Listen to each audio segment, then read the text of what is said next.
Welcome everybody to our workshop Tuesday, September 16th, 2025, 5 o'clock. Call to order. Declaration of a quorum, 7 members present. Thank you all for being here. Item C, hearing of citizens. We have none for our workshop. Next item D1, construction update. Mr. Simak.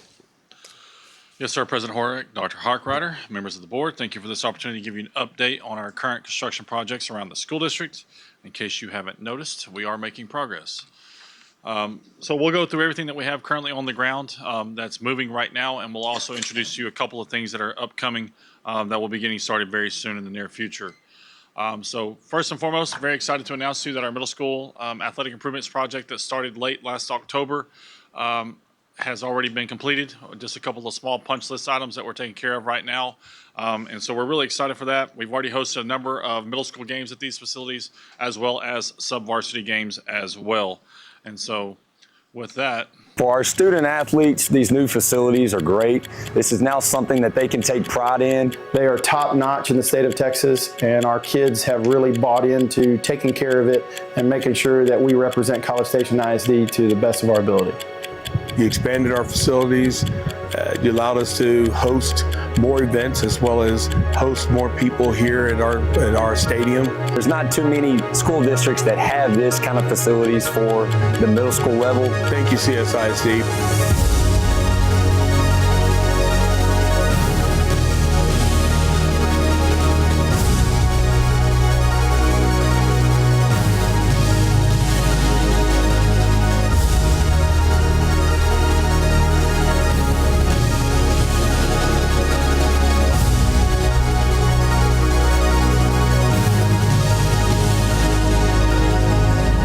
Excited to be here with you today to highlight all of the middle school improvements that we've had done across the school district. Just some of the highlights of what we've done at each of the fields. Obviously, I'm standing on a brand new turf field, which is available at all 3 of our schools. We redid the track surfaces. We've improved the safety fencing around the area, LED lights on our light poles, new restroom and concession stand facilities that you can see over my right shoulder. We only had to expand the one there at Welver Middle School, but here at AMCMS and College Station Middle School, they both got brand new facilities that are more up to par with what we expect of our facilities here in College Station ISD. We've increased the capacity of our bleachers at all 3 of our stadiums, and so we're very excited for that now to be able to host more people in a more comfortable setting. And then just really and truly overall, I think it's great for our kids when they come up that they can take great pride in their facilities. This is night and day difference from what we had before. My own wife went here as a middle schooler and had been the same for I don't even know how many years, and to get this incredible upgrade is just beyond what we could have ever hoped for, and so we are thankful. I've gotten nothing but great words and affirmation from students, from parents, from community members. Here at Bobcat Country, we just want to thank the voters as well as the district and the Board of Trustees for their investment in our Bobcats. It's been an exceptional experience being able to have a nice new facility like this. Thank you for supporting CSISD, and more specifically, thanks for supporting Welver Middle School. so as exciting as this is, technically our facilities have been open for 2 weeks. And so unfortunately, I've got to bring some bad news to you today related to our facilities. So they've been open for roughly 2 weeks, and we've been continuing with people on the facilities throughout construction and various things of that nature, but we're already experiencing a lot of damage from these facilities being left open for the general public's use. And so just highlight a few things for you. So this right here is from a kickstand on a dirt bike. Why would a dirt bike be on the track? And I'll show you a video of that. This is something we've been dealing with quite often. This gate was locked. This pole was actually bent backwards to where it was able to get through the latch, and somebody was able to push through. They ripped this back. All this was brand new. None of this was bent. We had to bend this pole back just to be able to shut the gate again, and there was a gate open just right over here. You'll see more of what we're dealing with. And so you'll notice right down here in the left-hand corner of the track, you'll see a young person on a dirt bike. The centrifugal force that dirt bike generates going around on the track, we have run off a number of people that are doing this type of things on our track. It's causing a lot of issues. It's already caused a lot of damage. It's kind of like when you were a little kid and you rode your bicycle as fast as you could, and then you slammed on the brakes to see how much your skid mark would be on somebody's like fresh, like driveway or something like that. They're doing that with this, but there's so much force generated by those bikes that it rips the track surface up, or it cracks the track surface. And so our coaches are very frustrated, reaching out to me on the daily. You can see here, this was a situation where a young person was jumping up and down on this like it was a trampoline, and then there was multiple kids jumping on it. By the time we got there, they were gone, but it's a situation where we're doing our best to keep up with these facilities. We've already replaced this board once, and this is another situation where the kids they're setting it up, they're trying to run dirt bikes over it, or they're using it for different bicycle ramps and things of that nature, and you can see more track damage. This next slide is going to have some images on it that I debated showing you, but I get these pictures sent to me quite frequently. I'm usually opening my text messages before 6 a.m. from the coaches at the middle schools who are getting ready for middle school practice, and they're quite frustrated. And it's this type of situation. A brand new turf, and our neighbors are allowing their dogs to walk on the turf and use the bathroom on the turf, and they don't pick it up. On top of the fact they're using it on artificial turf. Or the fact that we're finding golf balls from where people are out on the turf at nighttime chipping golf balls. I've got to tell you, that's not good for our turf. That's not going to be good for the longevity. There are some things that we're trying to do, So we do have these posted around the facilities. We are getting new cameras installed on top of the concession stand and restroom facilities. The new periweather lighting detection, that's being installed on all 3 facilities. That's an additional thing that we've done this year just to provide better lightning detection at all of these campuses. But it comes into a situation where even throughout construction, I had people that would call me very upset, very outraged that we were not providing them with access to the stadiums. Because even though we finished the tracks last January, we kept the facilities closed to the public as much as we could because we still had ongoing construction with our restroom facilities and the concession stands. We have people that reach out quite frequently that want to host their team practices at our public facilities. There is a lot of usage that's happening on these campuses on a daily basis. I want to bring it to you all for discussion tonight because if we opt to lock down our facilities and post a sign that says closed to the public for rental usage, contact this email address or something to that effect, you're going to get emails. You're going to get phone calls. I will tell you, I've already made the executive decision. We closed it at AMCMS, and we had to close it at AMCMS because of what the college kids were doing to our campus over there. College kids don't email board members. People from College Station Middle School, people in the community over there, people at Welborn Middle School are more inclined to potentially email a board member. So I want to put it on your table for you all to discuss it now because we're 2 weeks of this being an open facility, and we've already got several thousands of dollars to that track. If we decide to fix that track now, we've got to mobilize, we've got to cut out patches, and it's not just as simple as you put it back. No, you've got to cut out chunks of square. There's so much that you have to do to be able to get it to adhere to that track surface again. And so it's not just a quick and easy, simple fix. It's not a cheap fix. You saw the young person on the dirt bike. That has happened frequently. We have been fighting that battle for several weeks now. Sometimes we have success, sometimes we do not. It's an ongoing battle, and so our coaches are desperate to lock them down. Our coaches really want to lock them down because they're taking great pride in their facilities, and they're really agitated with me that I'm telling them, no, I need to have a discussion with the board, or I need the board to have a discussion because you're going to have to support the decision if that's the decision we decide to make. I look at it like this. Public tax dollars also pay for our gymnasiums. We don't allow people free access to our gymnasiums, but that's for you all to consider. That's College Station Middle School. Multiple times. We've had it at Welborn Middle School as well. We haven't been able to get video. We've had bicycles. We've had dogs. I mean, dogs are very common on our track and turf facilities. Are they open currently? Were they open all the time, or what were the hours that the fields were open? And so what we're saying is whenever the fields are open after school use is over. And so basically from the time that our last practice is over, we've even had it for years now where some campuses, some other schools within the area not affiliated with the school district come over and use it at College Station Middle School for their track program. So we've had to have conversations with you can't access anything until our student athletes are off the fields or off the surfaces. And so right now what it is as soon as our day is over, we leave the gates unlocked so the public can come out and walk the track, so the public can come out and utilize the facilities. That's something that we've done for years. It's always happened at CSMS. Sometimes, occasionally, we'll lock the facilities. We'll post a sign that say it's closed down, but it doesn't really do a lot to deter people. Now we do have anti-scalable fencing, although you've seen where somebody already bent it back to be able to get in through a gate that was locked when there was a gate that was unlocked. And it really just comes down to because I've had people in the community say to me, y'all are investing so much money in these facilities, we should be able to use them. And yes, I completely agree with you, but at the same time, I don't want to continue to go back to the community and ask for additional bond money to repair these facilities that we have just recently finished, and we're already 2 weeks into it, and we have that much damage. So clearly it was daylight in the video. How common is it that stuff's happening, at a reasonable hour or after hours late? I mean, It's we're late. talking college kids, they're going to be late, I would assume. Yes, but- sir. I mean, the golf balls, a lot of times those are taken, I mean, like, we have found numerous golf balls on each of our facilities. It's a situation where you get late in the evening, people walk out and they chip golf balls. It causes issues, So sometimes it's dark, sometimes they can find their balls, sometimes they can't. It's just a situation where, like I said, we have really nice facilities. Our community invested in those facilities by voting yes on that bond, and we have delivered on that. And we have fantastic facilities that our kids and our student athletes and our coaches are proud of. If we continue to allow them to be accessed this way, then we've got to be ready and prepared for the damages that are going to come with that. So my initial thought is, one, and it won't stop everything, but possibly lock it up at some point in the evening. Maybe when the last, the custodial staff, when they're headed home. And then second, of course, it would cost money, but puts, maybe even temporary signs up that say something to the nature of, if these rules continue to be broken, the facility will be shut down to the public. So we can give everybody a warning that, hey, if you keep doing this, you're going to cause it to be not used by anyone.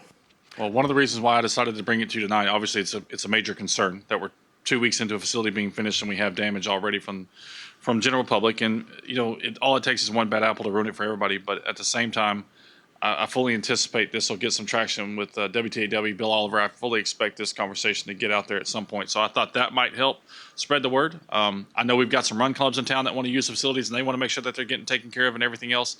It's just a situation where these aren't cheap facilities. And I mean, a dirt bike, numerous times, and it's not just one individual, it's multiple individuals. It's just, we've had numerous reports throughout this project with our contract manager at risk, who's there on site quite frequently, calling us saying, I've got this going on, or I've got a kid on a dirt bike, or we've got kids setting up a ramp and they're jumping their bicycles into the sand pit, which it may all seem very harmless, but that's not the intent of it. And then it winds up, we get a broken board or we get a cracked pole vault pit standard. So ultimately, we built these facilities for our kids, and I know the general public likes to use them, but there are other facilities in this town they can use. There are plenty of public parks. I know they don't have a track as nice as that or turf, but I don't have a problem locking them up. We have too much invested, and as someone who personally went out and walked streets to try to get the bond passed, I don't want to have to go back to voters to say, fix the facilities we just asked you to build because of irresponsible people. Another issue we have is you run the risk by leaving them open of potentially voiding a warranty on a product. And so I don't even have to begin to tell you what a warranty on a turf field potentially could help us. That field's 120 yards. And so there may be damages on there. We don't have any idea. And you take just the pictures and a few videos, there's probably 20 times that out there that we never know anything about. And having security cameras is great. We're going to put them up. And, unless I've got a vehicle, how do we identify? And I mean, there's a lot of moving parts. It's a tricky subject because it's extremely political. However, I think Josh even mentioning the fact of other teams not affiliated with our school district, in my opinion, shouldn't have any access to our facilities without renting them. Your kids don't go to our school district. Whether you're a taxpayer or not, you're not sending your kids to our school district and therefore our kids. We've already had one of the schools in town, they want to come up and be out on the field and stretching and stuff where our kids are running track. That's not a place for them during a CSISD function, in my opinion. But, it's not an easy decision, but it is a conversation to have. We're $6,000 to $8,000 in, 2 weeks of it being open. We can do the math of how many weeks we're going to be in school. $10,000 a month is problematic because that's not anywhere in the budget to cover six figures for needless repairs for people not taking care of the facilities. Josh, do we keep our high school fields and tracks open? No, ma'am. Those facilities stay locked. They've always stayed locked. The only time that those are occasionally left unlocked is when a coach forgets to close a gate, or you'll see it all throughout the summer. Our young people are very adept at getting into the stadium and utilizing our facilities. But typically speaking, it's our own students that are getting into the high school facilities, but our high school facilities stay locked down.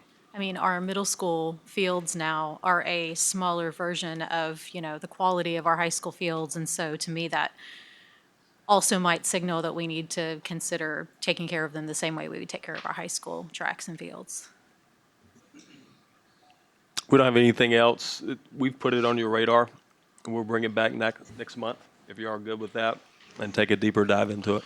So you mentioned the cameras. Where are we with those? I mean, have we not had any cameras? And I know your point that it's not a. So we have cameras on the. Fail safe. We have cameras on the back of the buildings, and we have some still shots and some images. Some of these are situations where you can't identify who they are because they're wearing a helmet with a mask, or they're wearing a hoodie or sunglasses. And also, it's a little bit of a distance shot. Like you're looking at them coming in, you can't necessarily see them doing the damage because right now, currently, the cameras are on the back of the buildings, which if you think about it, AMCMS, depending on where they are on the field, that's a long view.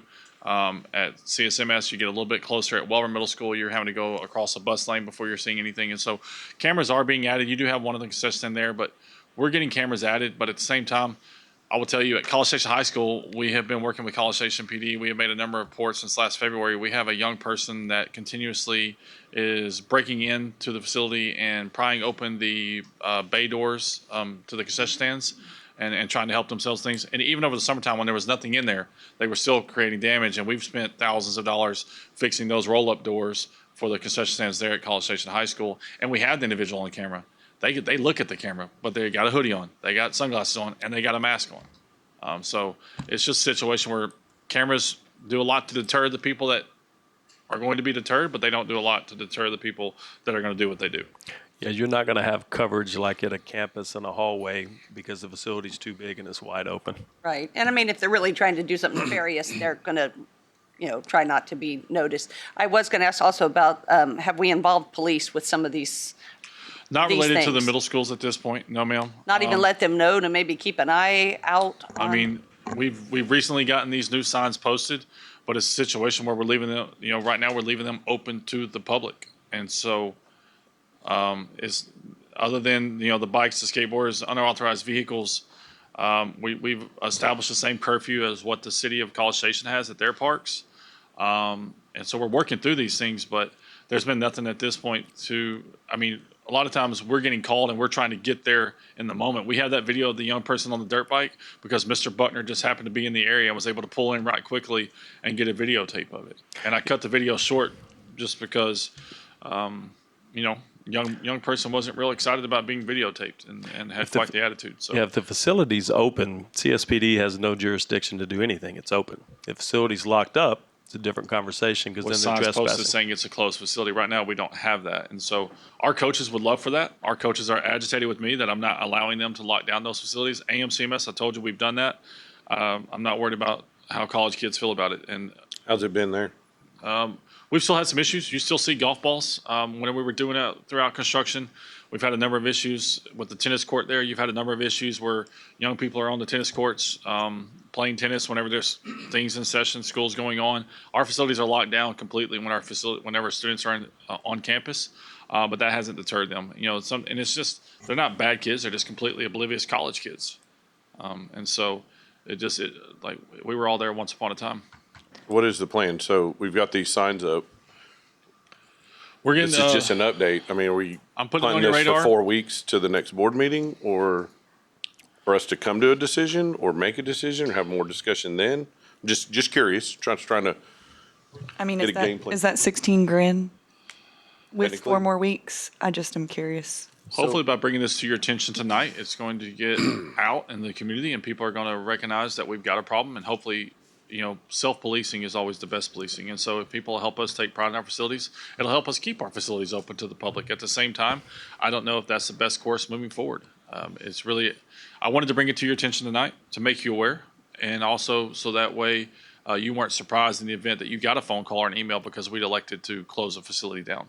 It technically does not require board approval. Okay, that was my question. I really just wanted to bring it to your attention because it is very disheartening that we're 2 weeks into it and we have that much damage. What's our liability if someone were to get hurt?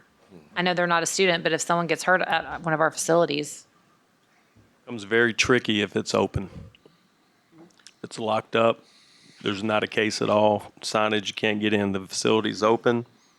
There's a little exposure. How deep? Probably not as much because we would have to, as a school district, governmental immunity, and have to prove negligence, which is a high platform for them to hit. However, there is potentially exposure if you get an attorney who wants to see what they could do. Correct. So I'm assuming most of the hoodies are TU hoodies. I'm just kidding. Just kidding. So, question for Thought orange was outlawed here. No, it wouldn't be orange. just a question for consideration, right? So if we're because have nice facilities, we got people in the neighborhood who want to use them. If Mima wants to go for a walk after, I'm all for that on the track. I would love to do that. I also want to shut it down because we got people who can't follow the rules. One thing we might consider, and actually maybe Kevin's back there, he may be able to bring some CTE expertise. You can set up things that allow animals not to pass through that people can. Now, what you're talking is about is like, it's probably not going to be ADA compliant, but you can set up barriers so that you can't get a dirt bike through, but a person can walk through, right? Now, again, you may have to be physically able or whatever. If you want to take your dog who's got the little wheel cart because the rear legs don't work on the track, they might not work, right? And I want to help that person, that dog, but it doesn't work. So, again, I'm with you in wanting to close it off because we do that with the high schools. I also understand that we want citizens to be able to enjoy what we have. So it might just be a couple things we look at. I know what you're talking about. Yeah. That may not cost a lot. Yeah. That to at least limit. Gates that kind of turn and whatever. Yeah, put in the turnstiles, whatever. But we might just look at a couple of those options. And even then, I would still be a proponent of locking them at some point. Everything gets shut down at some point in the evening or at night or whatever. Something to consider. I think that's a wonderful suggestion. And I also don't see, I don't know how much trouble it would be, but like Josh had said, can we lock the gates at least at 11 or we can have, we can certainly if somebody get the is gates there on locked. campus, we've already said it's a curfew at 11 p.m. Does that maybe that makes some? Not sure we're having any issues when it's pitch dark at night. I think the issues are during the day. You're fixing to have a time change right now, so your coaches could lock it. I think you still run the risk of exposure if it's open at all. And I think it goes back to, and we'll have some conversations to give you guys an update. I don't think any schools that aren't affiliated with this school district should have access to our facilities without paying for them. Period. Everybody else has to pay for them, and because it's an open facility, we get to use it. No, that's not how that works. It's our facility, it's our decision. So we'll have some internal conversations and follow back up next month and pursue some other potential options and potential closures that also give us a few more weeks to get some more data, and I'll keep you updated via email. Thank you.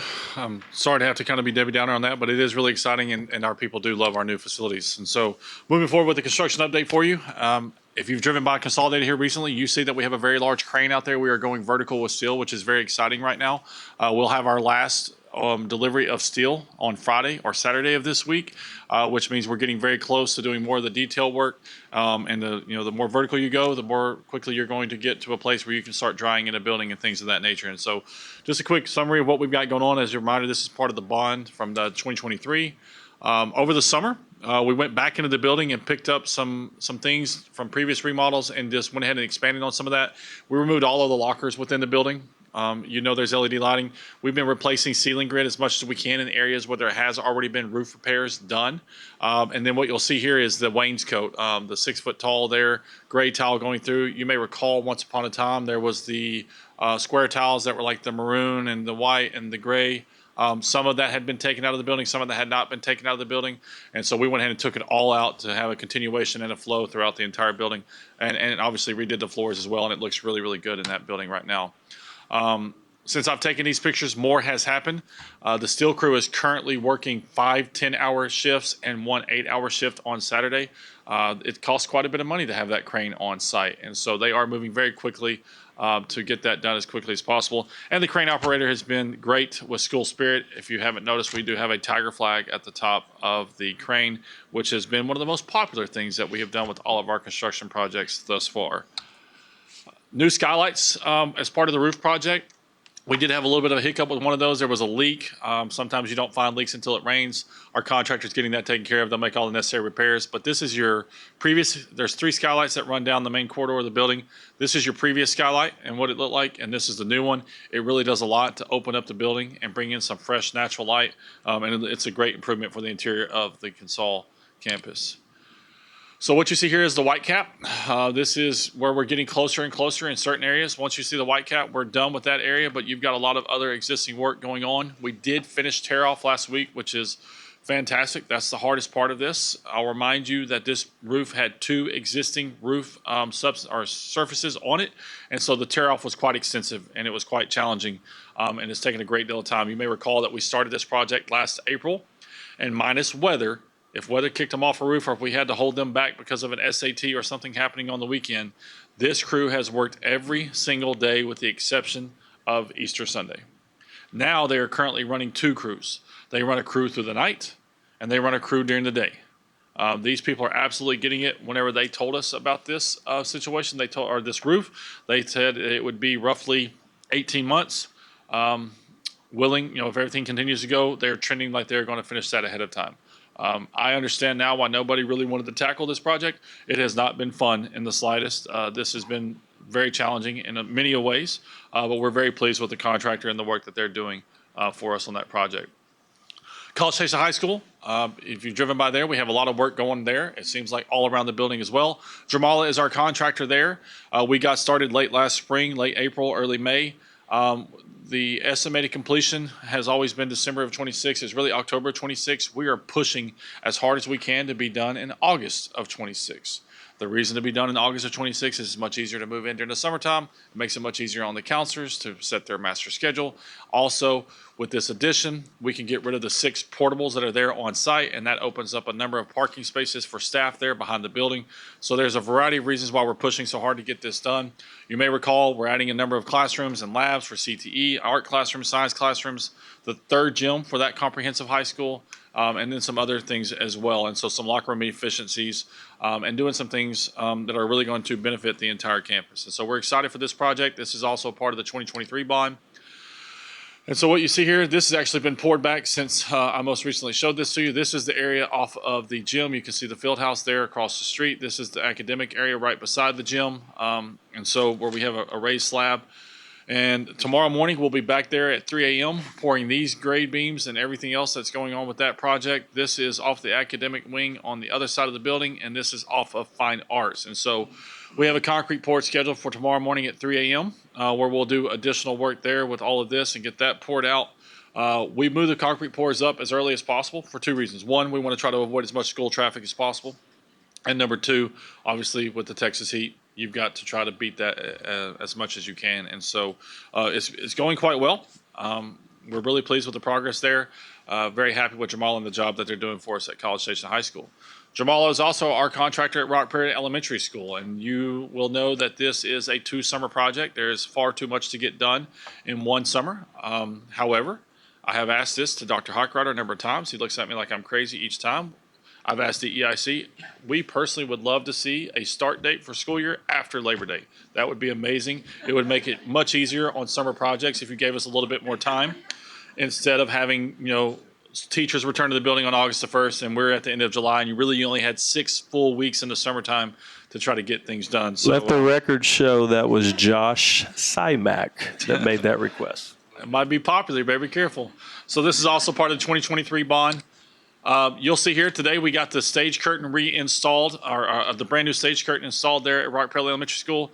You'll notice this is the new flooring going down the hallway. If you've been to Rock Prairie anytime recently, the existing building, you've got that old VCT tile, and it's looking rough. I mean, it doesn't matter how much of a coat that Project Forward's team puts on it with wax and everything else, it gets beat up. It's got missing tiles. There's holes in it and things of that nature as well. And so very excited with how it's turned out. We did that side of the building. That's your cafeteria, your gym, your kindergarten classrooms, and in those hallways there as well. We're also we've drilled our piers, we've poured, we're getting ready to do slab work on the office addition that will be coming out off the building. And then another big part of the summertime was the car rider line. And so what you see here is the hydro seed. We are watering this daily. You're getting this to take in. Once this is taken and we trust that it's going to hold up, this safety fence around the perimeter will come down. We're keeping it there now to try to keep traffic off of this. You don't want hydro seed on your clothes. You don't want it on your shoes. And we don't need the traffic because it doesn't help the seed take hold. If you're wondering, from here to here is 65 cars. 65 cars that would have been in a single file line all the way down Welsh in the bike lane. The most cars that I have seen in the lot when we were pulled all the way up and we had a number of people that were really squeezed in was 82 cars. And so I do feel really confident that this has been effective for us. We've worked closely with the city on where they wanted the entrance. We've got signs up on when they can turn in here, making a left-hand turn. For drop-off and dismissal, they can only approach it and come in and take a right-hand turn. And for the most part, it has worked out really, really well for us, and we're very pleased with it. This is a third grade bathroom. We are treating the third grade, and some of these, we've got construction ongoing, so we're doing it like airports. We've got it all blocked off. The kids can't get into it, and we've got 3 contractors that we have badged through their contractor. We've badged through HR. We have badged a number of variety of ways that are working on site daily. It helps us because there is so much to do next summer. We've got to, however, it'd be a lot easier with a start date after Labor Day. But for us, this is just an ongoing project. So as soon as we get done with third grade, we'll shift and move down to the fourth grade wing and do the same thing. Over the break in October, when you have a few days, we're going to start doing some demolition on the atriums, those areas there, and to try to get that work ready to go. And we're working very closely with Miss Newton and her team on a daily basis, trying to get as much done as possible. And so very excited for what's happened in Rock Prairie. It really is pretty. It does look really nice. I can't say that I'm responsible for picking any colors or even the floor, but it has turned out very nice. CTE Phase 2. So we got that project started in late May. We've had some issues with the soil. We've had some issues just trying to get the project going. As far as we've been working every day, but we've really just had some issues where it's like we're banging our head against the wall just because of the soil content out there, the sulfate levels, and various other things. But we are still on track to have this open at the beginning of next school year, and we're very excited to be able to provide ag mechanics, animal science, auto tech, construction, a complete cosmetology, like a completer, all 3 levels, a multi-purpose arena vet tech lab, and welding. And so this is going to be a fantastic facility.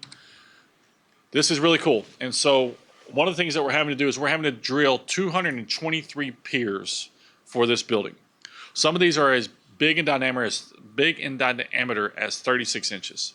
And so typically speaking, when you drill piers, you bring in a machine, you drill the pier, you drop in a cage, and then you pour the concrete. Well, this with the auger, this is called auger cast piles. And so with the auger, it's got a hollow tube down the middle of that auger. They drill the hole, and as they pull it out of the hole, they pump it full of grout, concrete, cement, if you will. And you'll see that you've got the lift with the cage there, and then they shove the cage down into it. And so it makes it a more efficient process. They're averaging between 15 and 20 a day. Last week, we got up to about 85 in 1 week. And so this is really speeding up the process for us. It's fascinating to watch. It's a lot of fun, but if you've been out to CT recently, if you're ever on that site, it looks like Grand Central Station. There is something going on everywhere. And there will be something going on there at 3 a.m. on Thursday morning as we pour back the the other half of this driveway.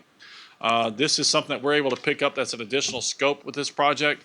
And so we're taking this all the way up, and this takes obviously into the new facility, but it also comes down the side of the barn. Tomorrow on Thursday morning at 3 a.m., we'll be pouring half the driveway and the parking lot area for the new facility.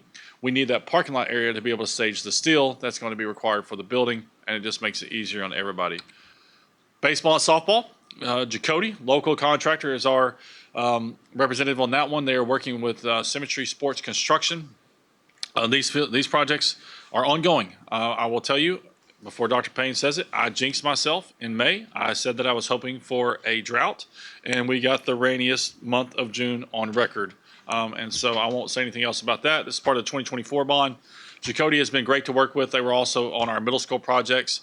They are on site daily. They're a local contractor. Cody McKean, in fact, is a Consol graduate from back in the day. Miss Hester was his principal. So, she knows. Consol baseball is very close. What you see here is the final stone. That's the 3/8 stone that's on top, and that is the last thing that happens before we go down with turf. And so access to this field is somewhat challenging, and access has been really challenging on most of our fields, but Consol baseball, CSHS softball and baseball present some challenges because of the tightness of the space.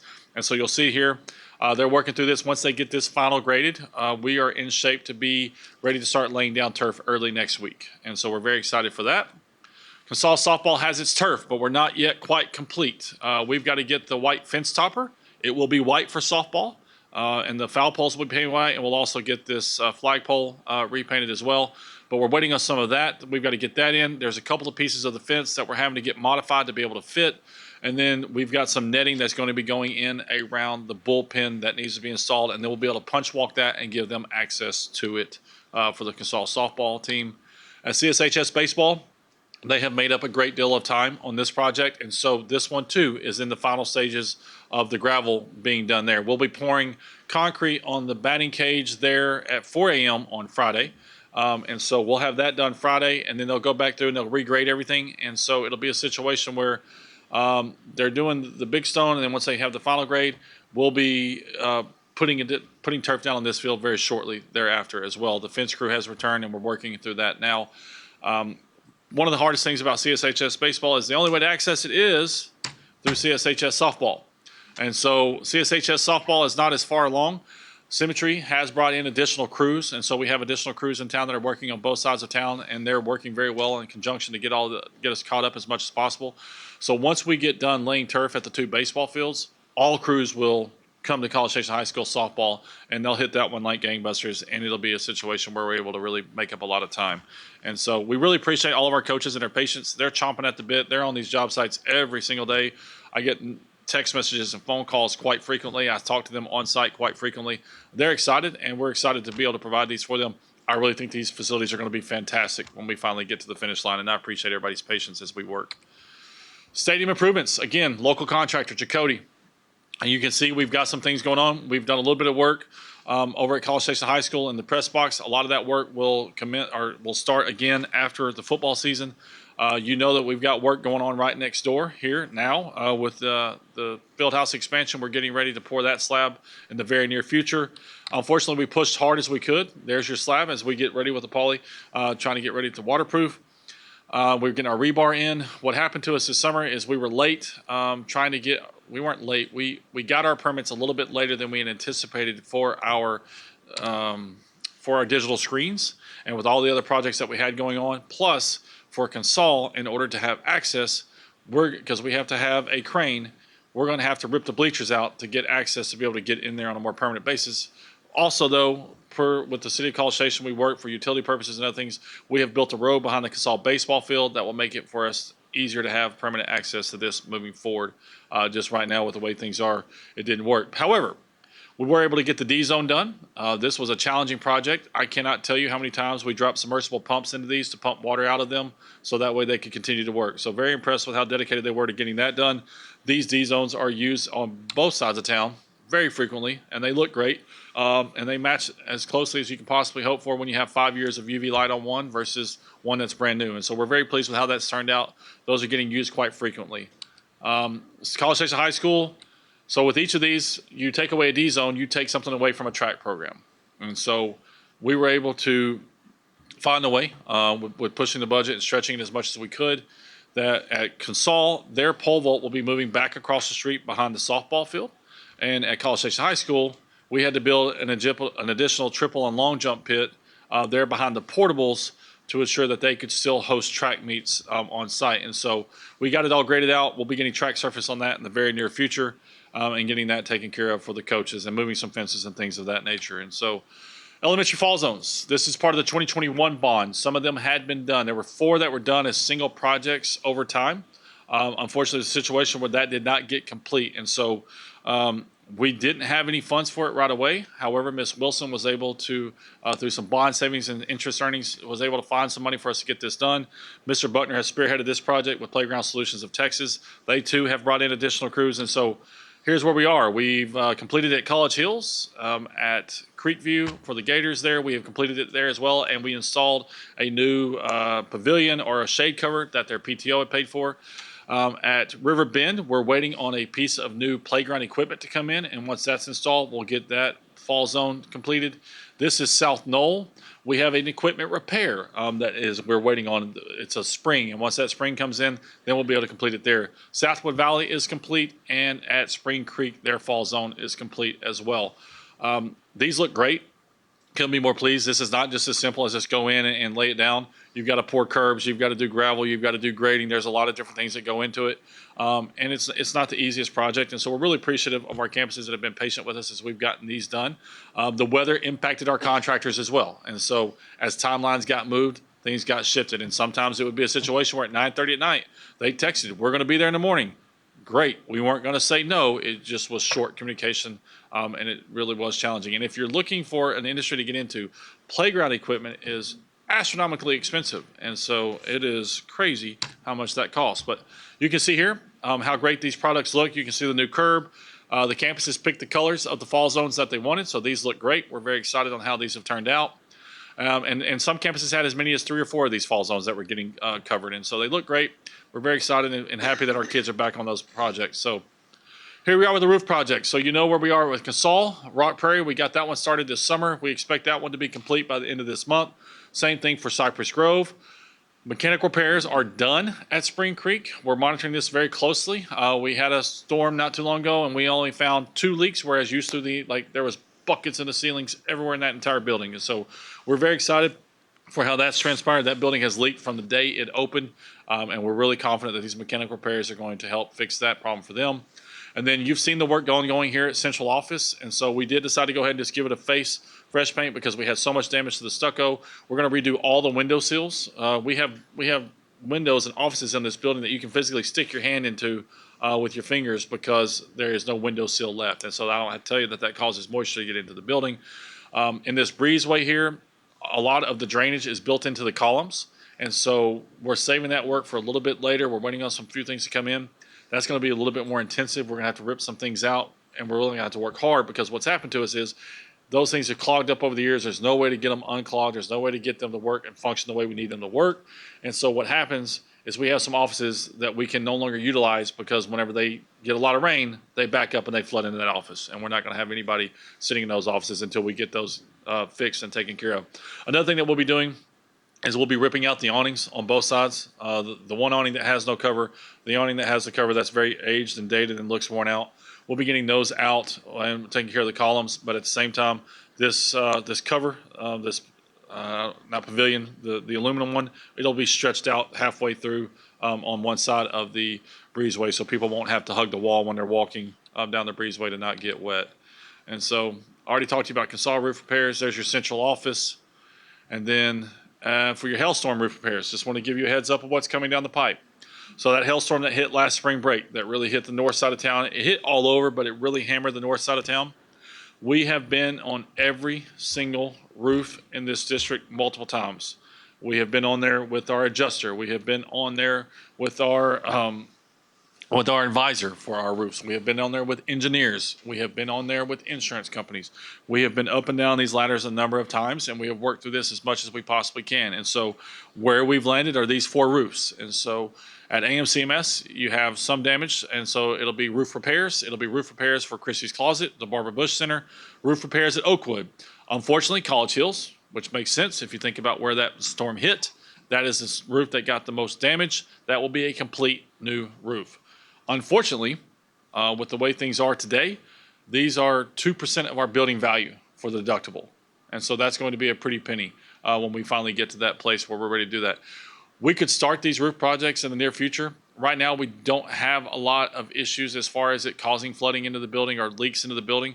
And we don't want to disrupt a campus environment with a roof any more than we have to. And so we're going to start these late May and push hard to get them done over the summertime. Not as worried about the roof repairs, but at College Hills, it's a challenge when you're doing a roof and it's an occupied space and you're trying not to disrupt the learning environment. And so that leads me to the last one that you'll be approving tonight, or that'll be on consent agenda tonight, Swift Corporation. So you may recall with House Bill 3, the Texas School Safety Requirements outlined that we had to have 6-foot tall anti-scalable fencing all the way throughout district, to providing any structure where we provide, or around any structure or any outdoor space where we provide learning. And so that could be your fields, that could be your playgrounds, so on and so forth. And so it has been done on some campuses and has not been done on others. It was being done and it was clustered in groups, and it was a situation where as we were going through this and we were getting these projects done, it looks amazing. So we went with the black vinyl coated. It blends in a little bit more. When you're going to have that much fencing around facilities, we decided to do a little bit of an upgrade because it looks less institutional in my opinion, and also the black mesh with the vinyl coating on it blends in. It's not as obvious that it's a chain link fence, and it dresses up our facilities a little bit there. What was happening to us is as this was going on, some of these were being done, and it was like we were having to go back and make irrigation repairs, and there was just some things like, oh, we should have adjusted to this. And so when we took over this project, we decided to work with VLK. VLK worked with us in designing all of this for the remainder of all of our campuses, and so we will hit the remaining campuses very soon. As we'll get that started as quickly as possible. And so there is everything that we have currently going with construction. If you have any questions, I'd be happy to answer them for you now. Were there any dirt bikes on the roofs?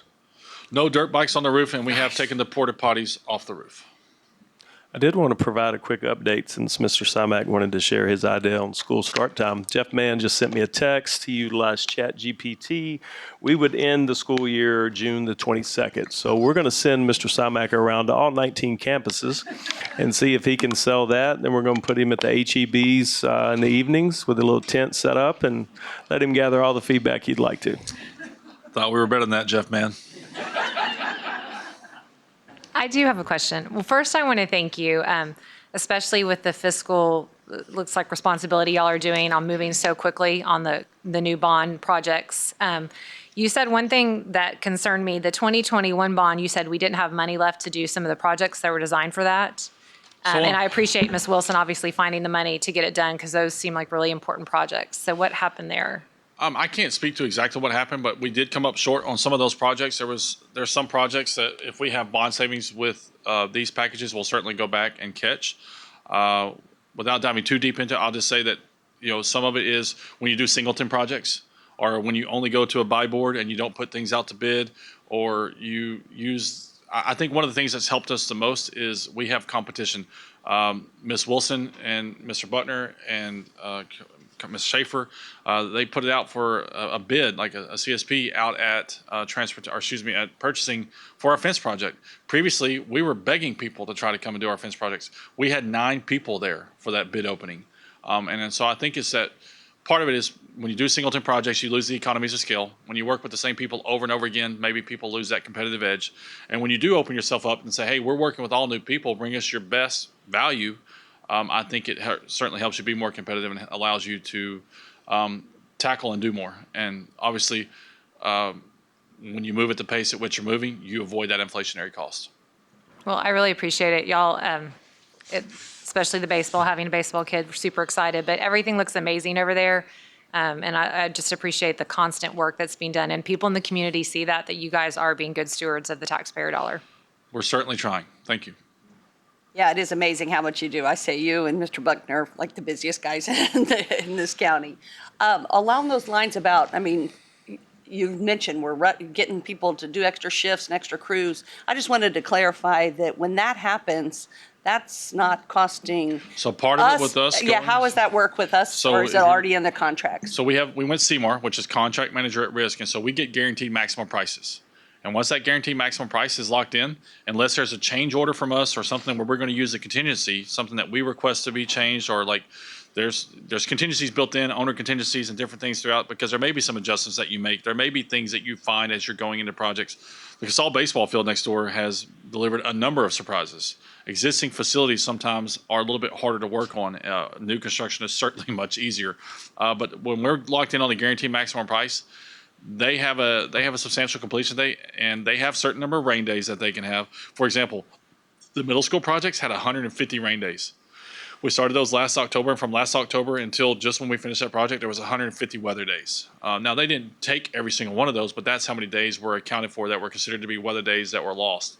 But with the GMP, the price is locked in, and it's on them to deliver it by that substantial completion date. It does not impact our money. Yeah. And for certain projects, they'll have other projects lined up to start at X date. So like Cemetery and some of them send additional crews to get us done. So they start their new projects on time. So it doesn't cost us anymore. Just if they get behind, it speeds up the process for them so they don't miss a start date on another job that's coming up. Yeah, that's what I thought based on the contracts. I just want to make sure the community knows that all that extra work is out there. We're not, it's already built in to the commitment that they've made to meet. It works out good for us if we hit them at a time where they're kind of in a dead period and can send multiple crews before they start something else.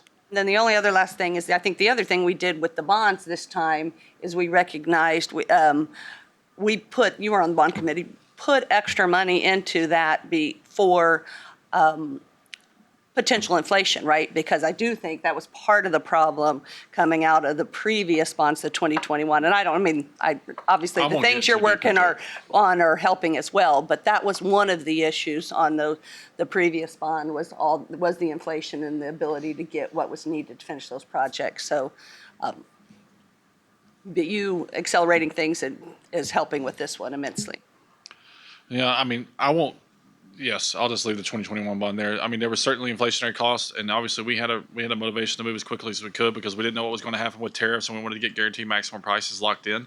But we did But the good news is because we are moving quickly, we will be able to go back and pick up some of those bonds or some of those projects that were missed in the 2021 bond. But I'll just leave that there.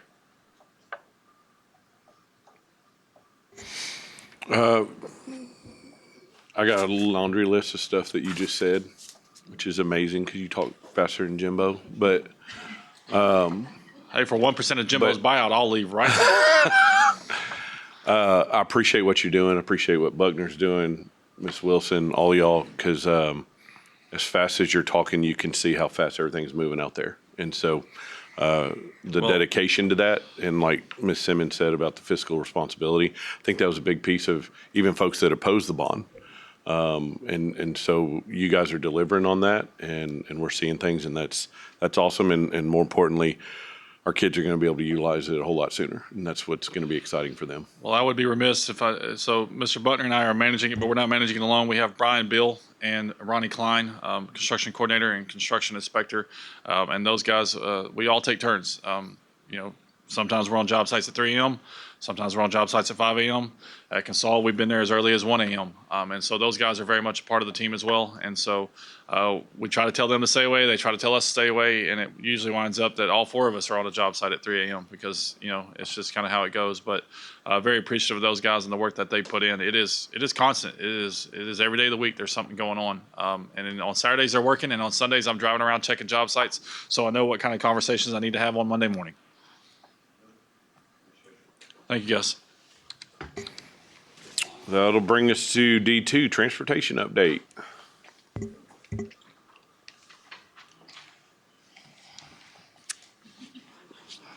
Good evening, everyone, board members, Dr. Harkrider. I appreciate y'all having me here today. Just to give you an update, obviously TransFinder is the biggest thing over at transportation that we've been implementing at multiple levels. It's a multi-source system. It's not just routing, it's all the things. So we're going to actually talk a little bit today about the Stop Finder app, which is our app that coincides with parents. We're going to talk about our student bus pass or our IDs that the kids are using to scan on and off that system. We're going to talk about enhanced student safety, what that means for us, what that means for our community. Geofencing that goes along with the Stop Finder app and how that helps parents and our current ridership, just so y'all kind of have an idea where we're at. So the Stop Finder app is a comprehensive real-time tracking app that every parent has the ability to download to their phone. It gives them the real-time information about their students' transportation. It provides local estimated times. It provides what time their bus stops are, what time they get picked up, what time they get dropped off. It keeps families informed throughout the whole process. It gives them also the ability, if they have multiple children, like I have 5 boys, so I would have had maybe 5 buses at one time that I would have been trying to keep track of. So they can track all buses, not just one. It accommodates different routes. So if you have a sped student or if you have a regular student, you can look at all of those things. It's very convenient and very easy to use. We've talked through a lot of parents like, I don't know how to do this. Well, go ahead and get your phone out and I'll talk you through it over the phone, and we can do that. So the Stop Finder app, as you can see here, this is just kind of a picture of what it would look like if you were a parent. And they obviously have 2 kiddos on there. One's in 4th grade, one's in 9th grade. As you can see, it kind of shows their stops and it shows their stop times and when they actually get to the school. So they could scroll up and down and kind of look at it and see which kiddo they're looking for.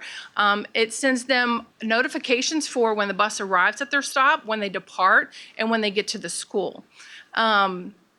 it kind of takes the guesswork out of it. It's not perfect. Obviously, with traffic here in College Station, it can be a little bit of a battle, but we try to do the best we can to keep our routes as efficient as possible. It does reduce the wait time and helps you, schedule all these after-school activities when you know when your bus is supposed to be there, if they're going to be able to do those things, or if you need to pick them up instead of them ride the bus. It allows parents to customize notifications for their students' daily schedules. So what that means, and we'll talk about it a little bit later, is about that geofencing. They can be notified as many times as they want. Maybe you're that parent that wants to know when they go through every single intersection. I don't really want all that information. I just want to know maybe when you're 5 minutes from my house. That's fine too. So maybe when you enter my neighborhood, I want to put a geofence right there. So when they go through, I know, hey, you got 5 minutes. You better get out to that bus stop. It provides flexible notification settings. It literally takes about 2 minutes to set them up. I can also say, Josh Simek was one I said, hey, do you have it set up? He's like, no, how do you do it? I said, this is how you do it. He did it in like a minute. If he can do it, anyone can do it. So it enhances the convenience and it reduces unnecessary alerts. Whatever you want, you can customize it however you want as a parent. So these are kind of a sample of our student bus pass ID system. The top is a picture of what the badges actually look like. It has our logos all over it, which look awesome in our new branding. It gives a picture of your student. It gives their name, their ID number, and then on the back, it just has the bus. I actually was here the other day, and I talked to someone who worked at the field house or the ticket house for one of the games, and a kid came up to get in and he didn't have his ID. He's like, well, I have this. And he's like, what is that? And he's like, well, it's my bus pass, but it has everything on it. So he allowed him to use it. So that kind of it's something we didn't even know would be used as a second ID. The badges are issued to every student that is registered for the 25-26 school year. That is why we push registrations out. Like, we need to kind of get a number of who we're going to carry every year. Registered, sorry, I didn't interrupt, but registered for school or registered to ride a bus? For transportation, yeah, it's something totally separate. We try to coincide with when they're registering for school, go ahead and register for the bus. Sometimes it works, sometimes it doesn't, that's okay. And we work through those things.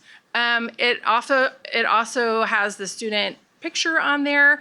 They can't get a badge without a student picture. So with that being said, that has been a little bit of a challenge, but we're working through it with every campus. So far, every campus has been really lovely. They usually have 1 or 2 people that's kind of their job during the day. If they have new people that register, they go ahead and take a picture. They can upload it to buspass@csisd.org. It comes right to us and we can print the badge that day. I don't want a kid not to ride just because they don't have a badge. We also have had some parents that have said, hey, my kid doesn't have a picture. How do I do that? They can actually take a picture and do it the same way. Upload to the exact same email address. We'll get their badges made. But again, that is a big feat. That is a big task, and we're working through that with the schools, and they've been really great with helping with that process. I also want y'all to understand when it comes to these pictures, sometimes, even though Johnny's in 11th grade, the picture system, Johnny looks like he's in 2nd grade. So I don't know why it's like that. I think it just doesn't talk very well with eSchool. So there have been times when we've gone into eSchool and I'm like, he is so not in 2nd grade. So we have to go back to the school and say, hey, can you take another picture? Even though his school ID, he has like his full grown man self, but in eSchool, not so much. So those are things that we work through daily. Real-time tracking, like I said, when they badge on and badge off, it notifies a parent saying, hey, my kid is in transportation care. And when they get off the bus, that's shown as well. I also want to mention that some things that we work through, because like I said, technology is wonderful until it's not.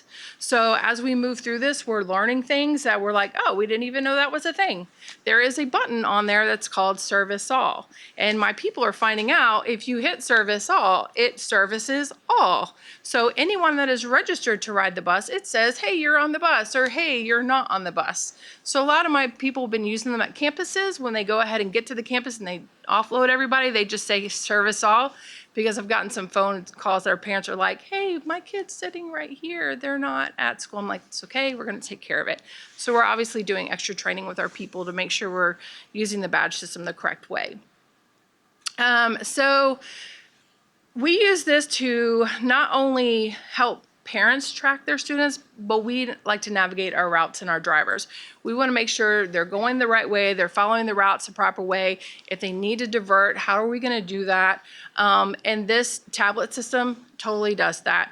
You could never have driven a bus before, and I could give you a tablet and you could get on, if you so dare, and get every kid home. I'm not going to say it's be a quiet ride, but you could totally do that. It's really easy to use, and my drivers are actually coming around to it. They really love it. So this right here is actually a shot of what the tablet looks like. So when your kiddo badges on, if they are in the right place, at the right time, at the right stop, you see where it's kind of green? Green means good. Green means everything's great. They got on at the right time, at the right stop. If it pops up in the gray area, like that one student right there, it's basically saying, this student can ride, but I don't think they're supposed to get on here. So it also alerts our drivers like, hey, you need to check into the student a little bit more. If they pop up red, red is no. Red means Johnny's not allowed to be on your bus. He rides a different bus, so you should probably find out why he's on there. One of the reasons why this is a wonderful thing is because we do have students that ride home with other students. There's a process for that. They need to get a bus pass. They need to have it signed by an administrator so we know where they're going and the campus knows where they're going. So we don't have mom call me saying, where did Johnny go?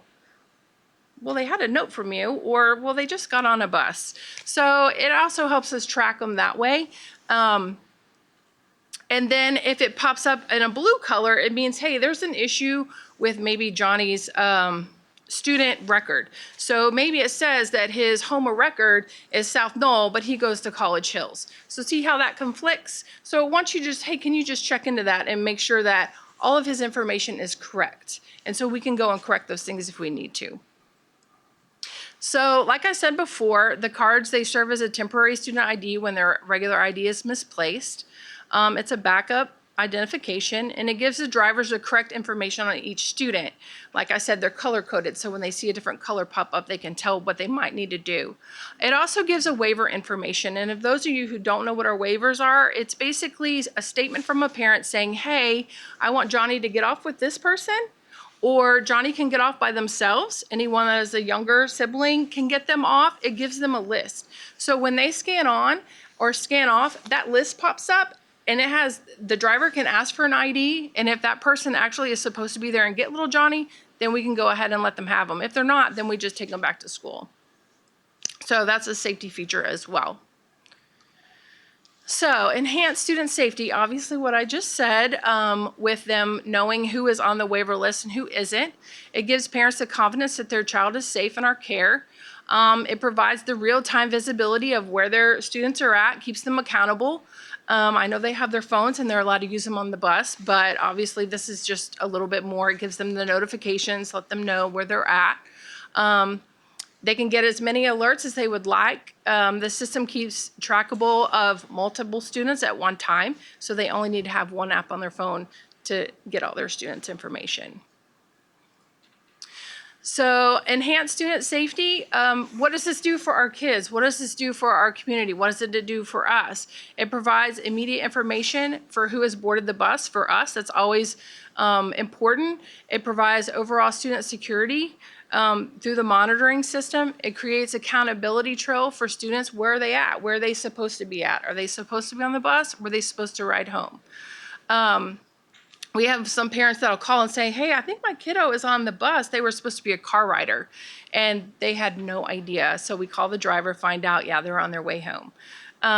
It generates the real-time ridership counts. That's really important for us as a department because that's how we plan for our transportation. What do our buses look like? Are they full? Do we need to add another one in that area? I know this summer we added 2 new buses just to the Southern Point area because there are kids everywhere over there. All over there. So it helps us to organize and optimize our space on our buses, and when do we need to add more? When do we need to add less? Maybe this area has scaled down, so now we can take this bus and move it over here where it's necessary. So it's a really good managing tool for our department.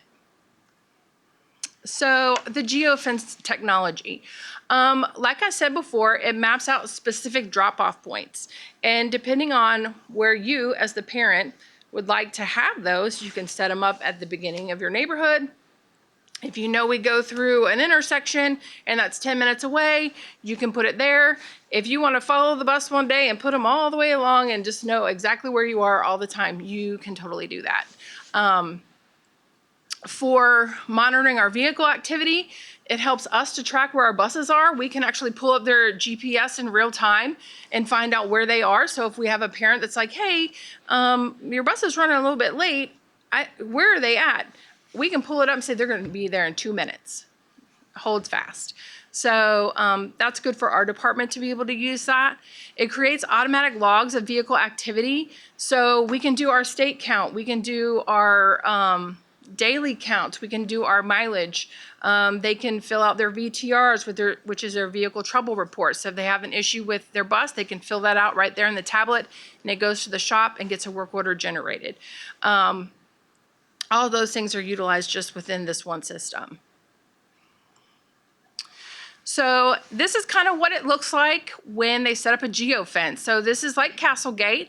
So let's say it's right there at the beginning of Castlegate, and that person lives about 3 or 4 streets within. That's probably about 5 minutes to their stop. They just wanted to know, hey, when they're 5 minutes out, I need to tell my kiddo to get to that stop. If they wanted to put geofencing all along that route, they totally could, but they only want to know 5 minutes away.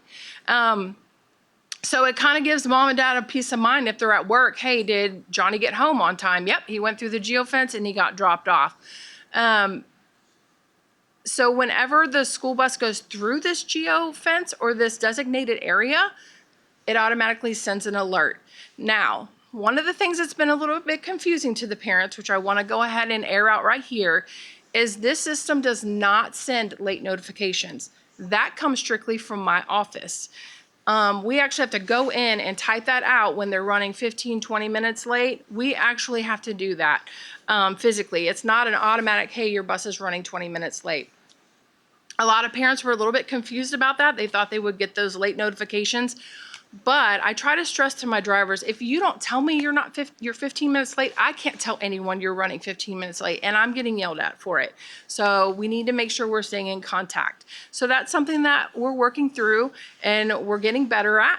We're not obviously perfect. Things happen all the time. Sometimes, and I know at the beginning of the year, I've been the only person in the office answering 5 phone lines and doing radios all at the same time. So I can tell you those notifications did not go out.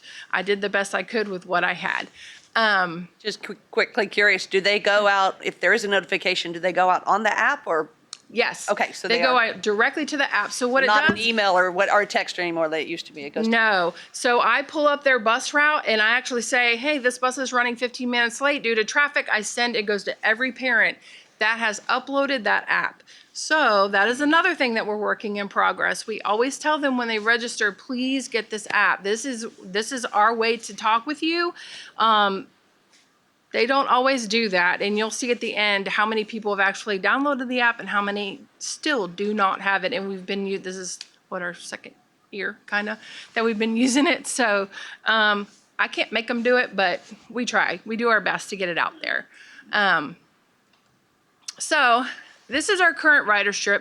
Obviously, we have 14,042 students total. Right now, our current bus registrations are 4,363. The students that are current, but they are not registered, that's 124 that they're riding today, but they are not registered. We have called parents. We are talking to parents daily. Hey, I need you to go in and register. For some reason, they just don't want to do it. So I've talked to a few of them through it over the phone to where I've actually done the registration for them to push their kiddo on a bus the right way. But it's going to actually be one of those things where we're going to give them a date and we're going to refuse transportation before they actually say, oh, I'm going to go do it now. We haven't gotten there yet. But our current school year bus ridership as of this morning was 3,668 kids daily. And that is growing. I'm sure it'll be bigger tomorrow. our employee transfer students, we're transferring 172 students. Currently, up to date this morning, we have 11 students that we're transporting to DAEP. We have 21 McKinney-Vento students that we are transporting. Bus pass IDs that we have printed for this year have been 7,000. With this number, I want y'all to understand, we took the registered students from last year and we had CI Solutions do a batch print. So there's a lot of those students that are not riding. So we actually have them in a file for each school in case they decide, hey, I want to ride. Oh, here's your bus pass. You already have one ready and made for you. We did everybody in the school district that we had last year with the exception of our seniors. We took our seniors out, obviously. Now, this also is probably about 1,500 that we have printed ourselves since the first day of school. We have 2 printers at transportation, and I have 2 ladies that have diligently been going through lists, going through cards. Drivers bring in the list. These don't have badges. These have an issue with their badge. Can you please reprogram them?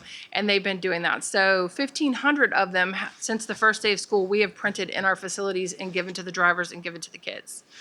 So our Stop Finder app that's active, right now we're doing pretty good. This is a really good number, is 3,343 parents that are actively using the app. But as you can see to our ridership, we're still a little short. So we just keep working at that to try to make it better. And that's it. So do y'all have any questions? My only thing was a reminder about kind of how this was funded and when. We started piloting it last year, so this would have been general fund money that started last year on a pilot, then fully funded this year. Mm-hmm. So, I mean, it's kind of a safety thing, but it's really just in transportation budget. I mean, is that? Mm-hmm. Well, it's just general. How did you code it? This year was general. Yeah. We originally purchased it. It was able to use a little bit of ESSER and a little bit of general, but this year we got just the annual reimbursement. Yeah, the safety grant is specific on what we can and can't use, and unfortunately, it's not part of it right now. Okay. You're welcome. Yeah.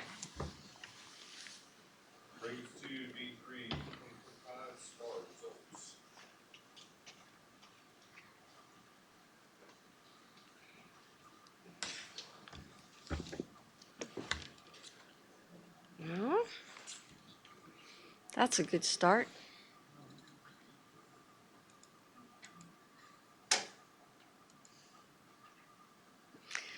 Try this. Good evening, Mr. Horak, Dr. Harkrider, and board members.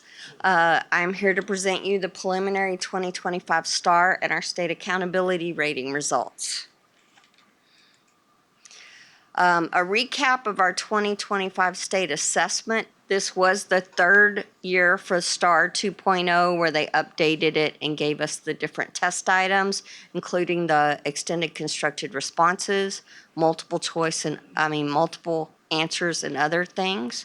There were limited changes in the design that occurred from the 2023 original update to STAR.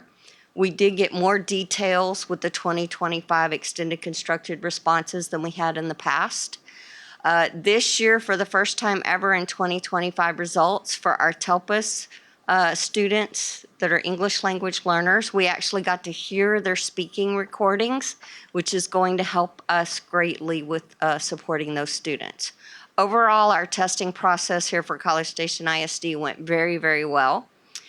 TEA continues to have their parent portal and website available for all, as well as we have paper copies at all of our campuses for those parents that want them. Just a quick reframe with our refresher with the test design and passing standards. Masters is the highest level a student can get. This is where a student's only missed 2 or 3 questions, and it says that student's on track for college and career readiness. Meets is the next level. This says at Meets, a student is ready to go to the next grade level. Approaches is passing the STAR assessment. However, if a student's at approaches, that means they're probably going to need additional support. They will pass STAR, but they'll need additional support, and of course did not meet.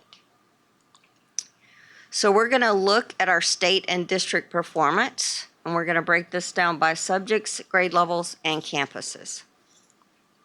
For reading 3 through 8, the overall view for grades 3 through 8 in reading, you will see here state is in blue, College Station ISD is in red. We're well above the state and all of those 3 through 8 subject readings. And that is for grades 3, 4, and 5. We combine English and Spanish test takers together.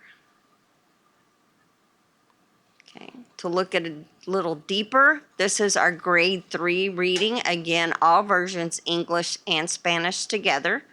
2024 is in blue. 2025 is in green. And you'll see on the far right your difference.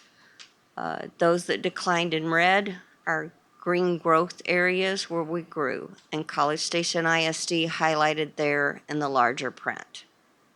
Can I just ask, because I know we're going to see a whole lot of these that look like this. I mean, when you're looking at this, for instance, Yes, what are ma'am. you looking at to say that we were successful in that? I mean, I know what I'm kind of looking at, but I want to see. Well, and remember, this is performance. This is just straight STAR performance and how they did on one day and one period of that child's life. So there's so many other factors. It's one data piece, but we need to take many, many other things into consideration. And I certainly agree with you there, and I know that this does not necessarily give us what we need to Yes, help ma'am. an individual kid, but when we look at it in aggregate like this, so I'm looking at a campus for a test, I'm assuming, I'm looking at the stuff over, the differences. That helps me see, and I'm looking for as much green as possible. Right. Correct. Yeah, I mean, that's what I. That's what Yeah, you we're look at. looking And does it, and I really want green in every last 3 column because that showed every, I mean, a kid mastered before, Yeah. or that level mastered before they mastered. Do, but there's flaws in the system. There's Yeah, flaws just- in the system from a standpoint of STAR truly doesn't measure true growth per child. It's an aggregate of everybody together across the state, correct? And so it's not a true comparison. We're looking for growth, especially across grade levels, and looking at maybe above didn't improve, but meets did, or masters did. If you're off 1 or 2 percentage points in red, that's not a big deal to me. I don't get concerned. If it's double digits, it's more concerning. But anytime you're at 5 or more points to the green, that's pretty good bit of growth, 5 or points to the red. What happened in that situation? It's not a finger pointing. It's what's then you dig into the standards. You know, especially if you've got across an entire 10 elementary campuses and 8 out of the 10 grew in that area and 2 did not. Why didn't they? Generally, it could be a curriculum issue. It does not have anything to do with how good our kids are or how hard our teachers work. It could be a curriculum flaw that we need to dig into a little bit deeper on how those kids did. But yeah, we look at red and green 100%, but then there's always one-offs because it's not true. So a lot of times STAR is our map data. I believe Sherry has a tab she'll show you in a little bit, was about 96% accurate predictor of how our kids did on map, was correct on how they did on STAR. And so seeing that true growth for a child, because a child could be growing really well in map and showing progress, but maybe they didn't pass the STAR test. That's okay. Maybe they didn't pass it the last 3 years, but if we're growing them, eventually we're going to get them there. Yeah, I really appreciate that. And I guess the other thing I think I said it wrong, but when we're comparing 24 to 25 here, they're not the same actual kids, right? Exactly. It's a whole nother set of kids. Yeah, we look at it across and Kind of an aggregate type. we on our end will look at the same kids, 3rd grade scores, how they're doing on 4th grade. Yeah. Thank you. Yes, because this would be 2 different groups of students. We also look at cohort. It's just not in this presentation. But And we can very share much. this presentation with you guys. Obviously, we'll fly on through it so we don't keep you too much, but then you could go back and dig into it and we can answer questions later too. So then we're going to move to 4th grade reading. Again, the same setup where you have your blue 24, green 25, and the differences there. Sherry, hang on just a second. I'm trying not to slow you down. The other thing we look at is look at the bottom percentages of meets and masters. So as a district there in 3rd through 8th, 57% of our kids were at the meets and 31% at masters. Those are solid numbers. Those are numbers also we pay attention to. Then we're going to move to intermediate, 5th and 6th grade at our intermediate campuses, again by campus and with a district.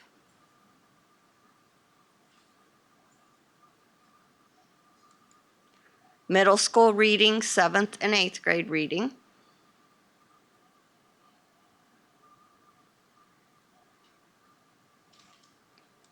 And then we're going to move to mathematics, grades 3 through 8. Again, the big picture, the 2025 grades 3 through 8. Again, English and Spanish for 3rd, 4th, and 5th. Again, we're above the state in all areas. Reminder with our 7th grade math, usually in this case, 58% of our students took on grade level, grade 7 math due to our advanced math program. 42% of our students are taking above grade level math in 7th grade, but still above the state. So this is our 3rd grade mathematics.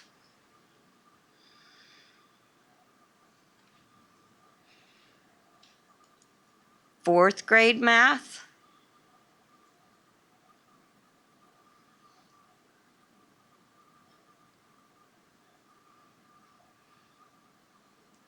Then we'll move to our intermediate schools for 5th and 6th grade.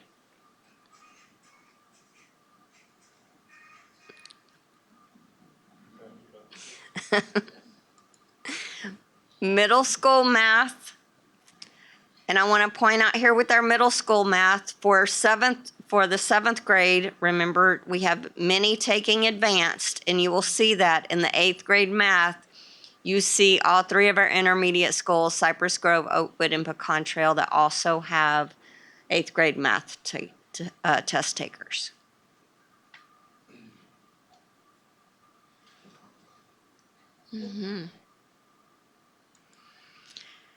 Now we'll move to science, which is only in grades 5 and 8. Again, we are above the state. Grade 5 was science, English and Spanish combined.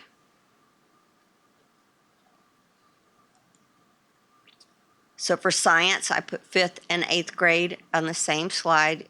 5th grade would be your 3 intermediate schools, 8th grade your 3 middle schools.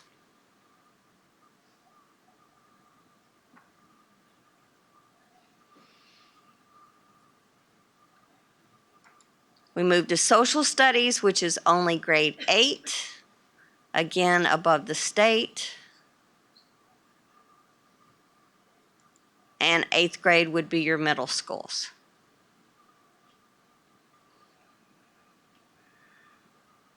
I don't know if we're going to talk, that's the one that seems to have the most red. Are we going to, I don't know if we all dug into You that. look at the state, anywhere you see a percentage, especially here for us, that maybe is something that we feel like we didn't quite get there, and then you see a state percentage at 55% above. To me, and Bobby may say otherwise, to me there's a testing issue there. Mm-hmm. You know, that test is not without flaw. They'll try to parade the test out with, well, we get teachers to help us write the test. In the end, the teachers are giving input. They're not writing the test. They're part of the equation. Bobby and her team digs in. She meets with our social studies teachers, dig into questions per standard of where we could do a better job of teaching those standards. And then our goal obviously is to progress, and next year there's more green and moving our kids forward. My wife has served on the English version of some of those focus groups, and I will tell you they do not always take teacher input into consideration at all. And You I was get an just wondering email if every anything year changed. thanking our teachers for helping, though, for what that's worth. It's really sweet of them. True. Correct. No, you know, the other thing is you realize a lot of times, and I was a social studies teacher, and a lot of times kids go through, now we have windows of testing, and generally that social studies test is towards the end. Kids are tired. depending on what grade level. They've taken multiple tests and they're like us. And so we have to do a good job of making sure our kids understand throughout the year social studies is very important to us, and for them to concentrate and give us our best effort there as well. But it's something that Bobby digs in with her team, just like we do math, ELA, science. We treat it just the same. And so growth is where we want to be and continue to work for that. Okay, yeah, just again, wondering if something had happened, and you're right, it's not big gaps in most of the cases. You're also looking at a more subjective subject, right? I mean, math is black and white, it has rules. Well, and I think what you said about, looking at ourselves in comparison to other groups. I mean, my husband's a professor. Sometimes he gives a test and all of his students tend to not perform well on that. Well, there's something more going on than they're not bad students or something like that. So I think sometimes just comparing ourselves to other groups. Did you say just? Yeah. We also lack, and Bobby, I believe, with some team have written some different benchmarks for our kids to take. Our kids don't get that in MAP. And so we've created some metrics on our own to try to tap into kids and see where they are throughout the year. And that's something new that team has started. And so I think over the course of multiple years, you'll see that number continue to increase.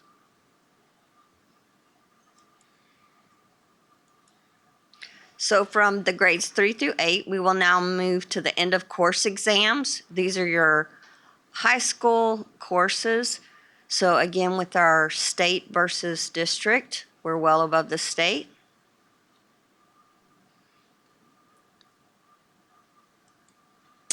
This is our English 1 and 2. These are your ones that have the extended constructed response.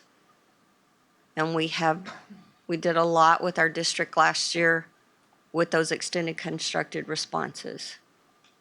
There's a lot of criticism this year across the state on computer grading on our kids' responses. A lot of districts, I believe I read on 2 or 3 different ones that didn't agree and made TEA rescore those tests, and they saw a 25% increase in all the tests that were graded by humans versus the computers. And TEA charges us, I believe, $50. Sarah, is it 50? Yes. $50. It's $50 a test to rescore them. Now, if it scores higher, they don't charge you for that one. If it doesn't, then they charge you for it. So evidently in the new legislation that passed where we get to do this 3 times a year, they're not going to charge us, but then I read where no, the last wording said, yes, they will charge us again to do that. And doesn't that, speaking of that legislation, isn't English 2 EOC impacted? I think It was that's one eliminated. that would be eliminated. Was, right? yes. Yes. Then we move to Algebra 1. And you will see with Algebra 1, we have middle schools that participate in this as well.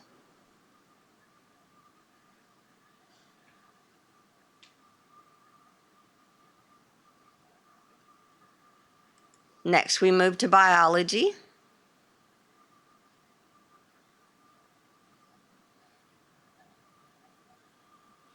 And last but definitely not least, U.S. history.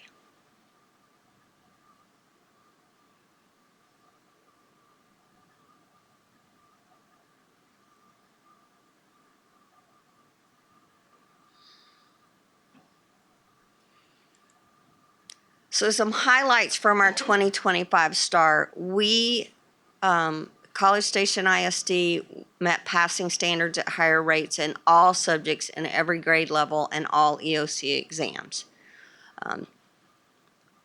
The other thing, the big celebration that I really like seeing is our master's level. That means their college and career readiness. And 75% of the tested grades and subjects, including EOCs, our students increased from 24 to 25. Then also, as we mentioned earlier, our MAP growth projections, they predict how you're going to do in STAR, and I went through every grade level and every subject, and over 95% of the areas, they predicted our students correctly.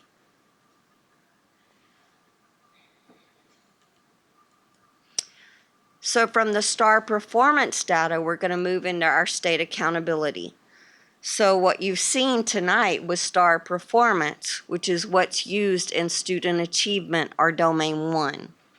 There is a second domain, school progress, which goes into a growth measure, transition table, whichever of those is your campus or district does better in performance or progress is overall 70% of your rating. Then you have your closing the gaps, the domain 3, which breaks it down into multiple subgroups. That's the final 30% of your rating. Our accountability system's been in transition. 2023 accountability was involved in litigation, and we received those ratings in April as we were giving 2025 STAR. 2024 accountability was also in litigation, and we received 24 and 25 at the same time in August. It's been busy in my office. So this is our 2025 rating for College Station ISD. In that performance student achievement, we had an 84. In our school progress, 81. In closing the gaps, where we have all the different breakdowns in race, ethnicities, eco-disc, special ed, homeless, migrant, all the areas, a 79. So it gave us an overall rating of 83. So since we have so many at one time, we wanted to give you the brief history because we've had from April to now 3 different years. 21, 22, you will see there at the bottom, that was the previous accountability system. The 2023 accountability system went through a huge revamp, revisions, new calculations, new measurements.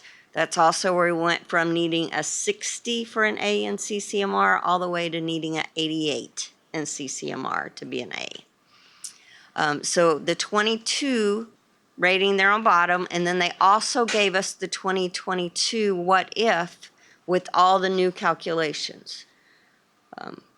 Then 2023 was released back in April. 2024 and 25 both came to us in August.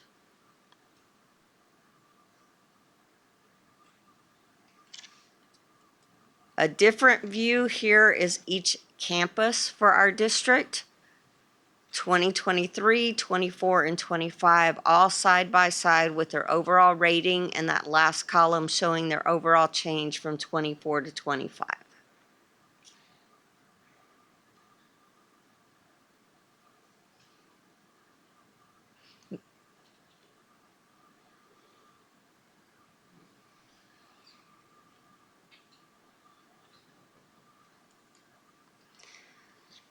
A different aspect with accountability is you can receive distinction designations. So we wanted to bring this to the forefront. Distinction designations take into many factors other than just performance on STAR. It looks at attendance rates. It looks at accelerated student learning. So those students who weren't successful, how did they do the next year? It looks at your students who make meets on all their STAR tests. One of the biggest things is they look at your subjects, but not at approaches or meets, but at masters. What percentage of the students on that campus got masters? For your high schools, it will look at EOC retest rates and how well they do, ACT, SAT, AP, as well as advanced and dual enrollment. So you can see here in 2023, we had 21 distinctions. In 24, that grew to 37. And then in 2025, we get to celebrate 49 distinction designations. A lot of conversations are going around this. Our attendance, so many of the campuses were so close. It gives us a report for each campus. It's compared to 40 other campuses that they're similar to, and it gives that campus a detail. Were you in the top quartile? So that could be a gold star. Are we in the second, third, or fourth quartile? So it's a different lens of looking at data, and we are looking at those closely.